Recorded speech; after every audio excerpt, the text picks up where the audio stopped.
আসসালামু আলাইকুম, স্বাগতম জানাচ্ছি বিবিসি নিউজ আন্তর্জাতিক সংবাদে। শুরুতেই সংবাদ শিরোনাম, এরপর বিস্তারিত।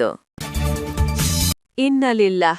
আবারও ইসরায়েল বাহিনীর হামলায় ফিলিস্তিনে একাধিক শিশু নিহত হয়েছে। সারা বিশ্ব এখন ইসরায়েলের বিরুদ্ধে যুদ্ধ করার জন্য প্রস্তুতি হচ্ছে। নেতানিয়াহু এবার শেষ। ইসরায়েলি বাহিনীর তাণ্ডবে শিশুসহ নিহত ২৯। মহারাষ্ট্রের প্রথম উপমুখ্যমন্ত্রীর হতে যাচ্ছেন সুনেত্রা। পাকিস্তানে ভারত সমর্থিত ৯৯ সন্ত্রাসী নিহত। মিয়ানমারে নির্বাচন চলাকালে জান্তা বিমান হামলায় নিহত ১৭০ জন।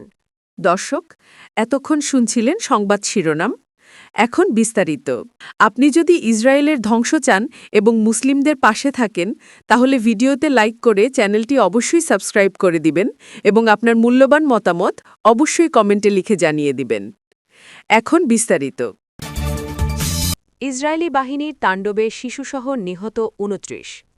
ফিলিস্তিনে পুনরায় নৃশংস হামলা শুরু করেছে দখলদার ইসরায়েলি বাহিনী।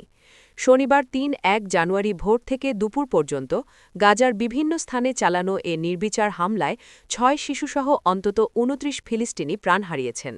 খবর আল জাজিরার। প্রতিবেদনে বলা হয়েছে, ইসরায়েলি যুদ্ধবিমান ও গোলন্দাজ বাহিনী গাজা সিটির জনবহুল এলাকা থেকে শুরু করে মানবিক অঞ্চল হিসেবে পরিচিত দক্ষিণ গাজার আল মাওয়াসি পর্যন্ত লক্ষ্যবস্তু বানিয়েছে। এ নতুন হামলায় আহতের সংখ্যা শতাধিক ছাড়িয়ে গেছে বলে গাজার স্বাস্থ্য মন্ত্রণালয় নিশ্চিত করেছে। এতে আরও বলা হয়েছে, দিনের সবচেয়ে ভয়াবহ হামলাটি চালানো হয়েছে গাজা সিটির শেখ রেদওয়ান এলাকায় অবস্থিত পুলিশ সদর দপ্তরে। সেখানে ইসরায়েলি ক্ষেপণাস্ত্রের আঘাতে অন্তত ৭ জন নিহত হয়েছেন এবং ধ্বংসস্তূপের নিচে চাপা পড়েছেন আরও অনেকে। এর আগে ভোরের আলো ফোটার সঙ্গে সঙ্গে দক্ষিণ গাজার আল মাওয়াসি এলাকায় বাস্তুচ্যুত ফিলিস্তিনিদের তাঁবু লক্ষ্য করে গোলাবর্ষণ করা হয়। সেখানে ১৮ জন নিহত হওয়ার খবর পাওয়া গেছে, যাদের মধ্যে ৬টি নিষ্পাপ শিশুও রয়েছে। মহারাষ্ট্রের প্রথম উপমুখ্যমন্ত্রী হতে যাচ্ছেন সুনেত্রা। ভারতের মহারাষ্ট্রের উপমুখ্যমন্ত্রী হিসাবে দায়িত্ব নিতে যাচ্ছেন সুনেত্রা পাওয়ার। ন্যাশনালিস্ট কংগ্রেস পার্টির এনসিপি-এর প্রধান ও মহারাষ্ট্রের উপমুখ্যমন্ত্রী অজিত পাওয়ার বিমান দুর্ঘটনায় নিহত হওয়ার পর তার স্ত্রী সুনেত্রাই হতে যাচ্ছেন মহারাষ্ট্রের ইতিহাসে প্রথম নারী উপমুখ্যমন্ত্রী। শনিবার ৩১ জানুয়ারি সন্ধ্যায় শপথ গ্রহণ অনুষ্ঠান হবে বলে জানা গেছে। খবর এনডিটিভির। শপথ গ্রহণের ব্যাপারে কোনো পরামর্শ নেওয়া হয়নি জানিয়ে অজিত পাওয়ারের চাচা শারদ পাওয়ার বারামতিতে সংবাদ মাধ্যমে বলেন, শপথ গ্রহণ অনুষ্ঠানের ব্যাপারে কিছু জানি না। এই সিদ্ধান্তটি ন্যাশনালিস্ট কংগ্রেস পার্টি এনসিপি নিয়েছে। এ বিষয়ে পাওয়ার পরিবারের সঙ্গে কোনো পরামর্শ করা হয়নি। আমি নিজেই সংবাদ মাধ্যমের সূত্র ধরে এই শপথ গ্রহণের খবর জানতে পেরেছি। ২০২৩ সালের জুলাই মাসে অজিত পাওয়ার তার চাচার সঙ্গ ছেড়ে নিজের আলাদা রাজনৈতিক পথ বেছে নেন। অজিতের দল এনসিপি বিজেপির নেতৃত্বাধীন জোটে যোগ দেয়। এরপর থেকে শারদ পাওয়ারের সঙ্গে অজিতের রাজনৈতিক ও পারিবারিক বিভাজন তৈরি হয়। পাকিস্তানে ভারত সমর্থিত ৯৯ সন্ত্রাসী নিহত। পাকিস্তানের বেলুচিস্তানে গত রাতে ৩০ জানুয়ারি বড় ধরনের এক সমন্বিত সন্ত্রাসী হামলা নস্যাৎ করে দিয়েছে দেশটির নিরাপত্তা বাহিনী। ১২টি ভিন্ন স্থানে চালানো এই হামলাগুলো অত্যন্ত সাহসিকতার সঙ্গে প্রতিহত করা হয়।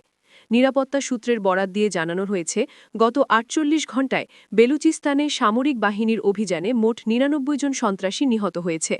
তবে এই সংঘর্ষে দেশের সুরক্ষা নিশ্চিত করতে গিয়ে ১০ জন নিরাপত্তা কর্মীও শাহাদাত বরণ করেছেন। জঙ্গিদের এই কাপুরুষোচিত আক্রমণ কেবল বাহিনীর ওপর সীমাবদ্ধ ছিল না। খুজদার এলাকায় তারা নিরীহ সাধারণ মানুষের ওপর হামলা চালায়। সেখানে বেলুচ এক শ্রমিকের পরিবারের ৫ সদস্যকে হত্যা করা হয়েছে, যাদের মধ্যে একজন নারী ও ৩টি শিশু রয়েছে। জঙ্গিদের এই নৃশংসতা সাধারণ মানুষের মধ্যে তীব্র ক্ষোভের সৃষ্টি করেছে। নিরাপত্তা বাহিনী বর্তমানে পলায়নরত জঙ্গিদের ধরতে স্থল ও আকাশপথে চিরুনি অভিযান অব্যাহত রেখেছে। মিয়ানমারে নির্বাচন চলাকালে জান্তার বিমান হামলায় নিহত ১৭০। মিয়ানমারে সামরিক জান্তা নিয়ন্ত্রিত ৩ দফার বিতর্কিত নির্বাচন চলাকালীন ভয়াবহ বিমান হামলায় অন্তত ১৭০ জন বেসামরিক নাগরিক নিহত হয়েছেন বলে জানিয়েছে জাতিসংঘ।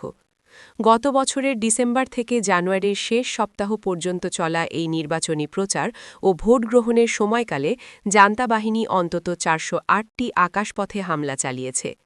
জাতিসংঘের মানবাধিকার বিষয়ক দপ্তর শুক্রবার ৩০ জানুয়ারি জেনেভায় এক বিবৃতিতে এই চাঞ্চল্যকর তথ্য প্রকাশ করে। জাতিসংঘের মানবাধিকার প্রধান ভলকার তুর্ক এই নির্বাচনকে সামরিক বাহিনীর সাজানো নাটক হিসেবে অভিহিত করেছেন। তিনি জানান, সংঘাত কবলিত এলাকাগুলিতে নিরাপত্তা নিশ্চিত করার বদলে জান্তা বাহিনী নির্বিচারে হামলা চালিয়েছে।